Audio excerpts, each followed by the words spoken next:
Does a more expensive coffee maker help you to brew better coffee? It should, right?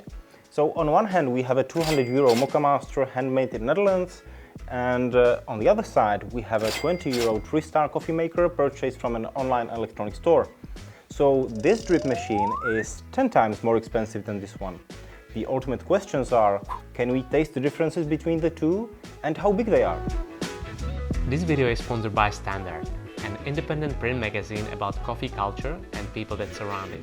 In this video, we will look at how these machines are built, then we will brew light roasted specialty coffee with them. We will also brew darker roasted commercial coffee with them. Finally, we will taste them all blind, share our thoughts and add some extra brewing tips. So looking at the Mocha Master, it has a very nice solid feeling. The outside is from aluminium.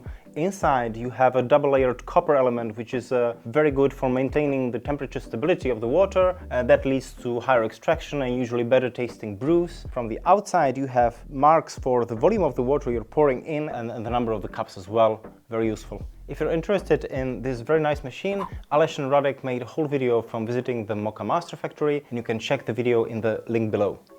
When you look at the 3-star brewer, you notice that it is very light and much less stable. It looks plastic and kind of cheap. Inside you have a similar sized basket as in the Mocha Master, and inside that basket you have a plastic mesh. The problem I have with this plastic mesh is that it might allow some fine particles getting into the brew. That would make the coffee bitter, but we can easily fix that with using a paper filter.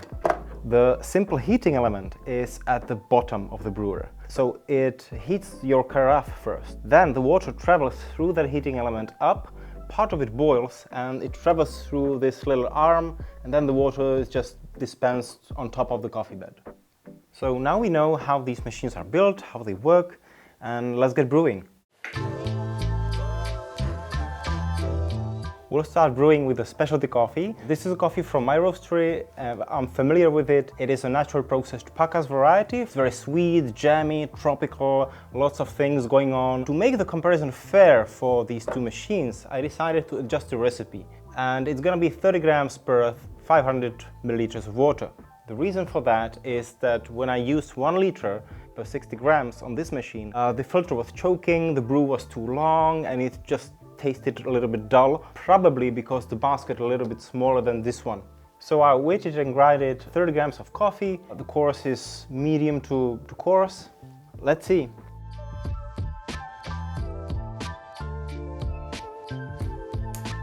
So now the coffee is ready. What I will do now is to mix it, stir it, pour it into the bowls. I will label one bowl.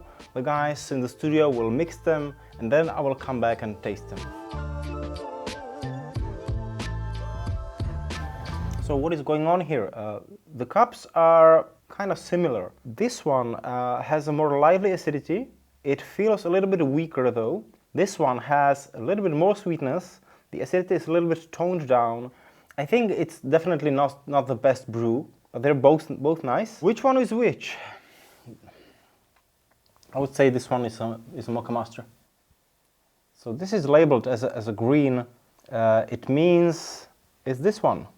It's a 3-star brewer. I didn't expect that. I thought the Mocha Master would roll over. I mean, totally. Tasting the results led to some interesting observations. Light roasted specialty coffee isn't easy to extract as it is not as soluble. Just pushing the button alone and leaving the brewers to do their job didn't lead to what we would expect from this kind of coffee.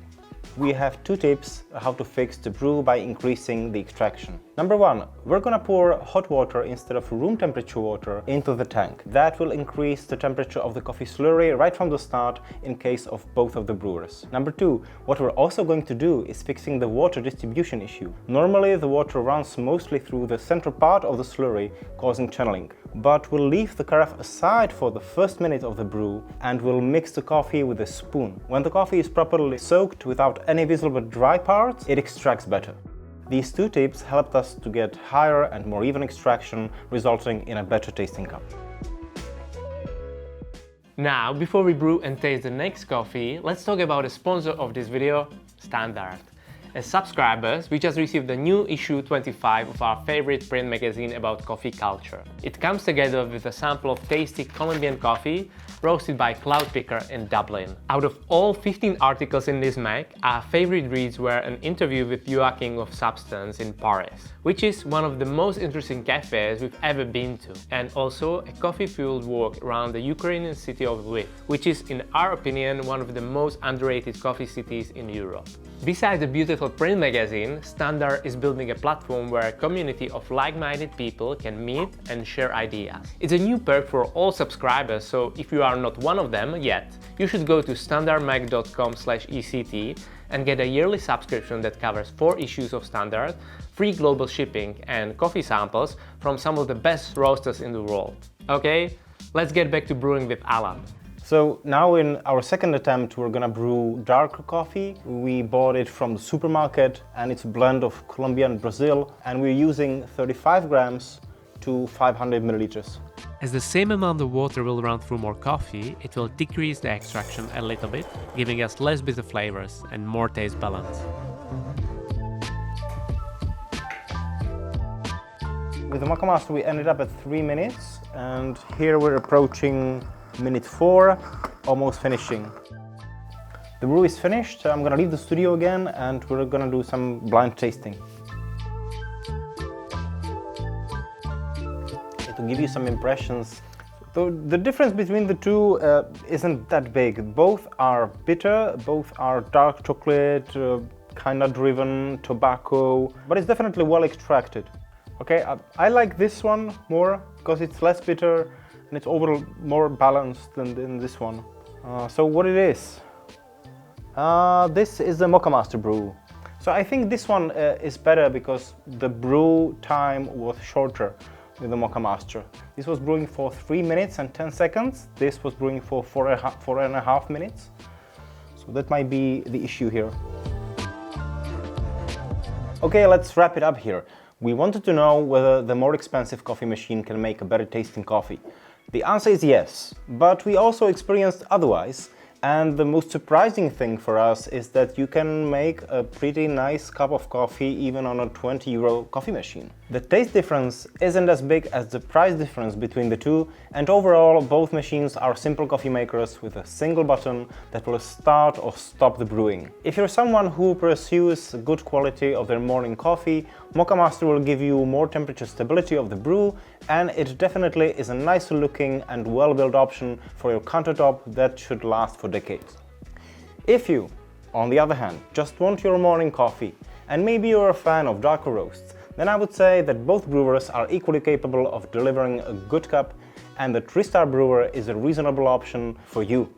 However, the cheap plastic look is noticeable and it has some flaws. The upper lid tends to fall off the brewer and the brewing basket doesn't really fit smoothly into the lock. Therefore, I would be afraid about the longevity of the device. We are very curious about your experience with these two brewers or with cheaper machines in general. Feel free to share your thoughts in the comment section and subscribe for more videos coming.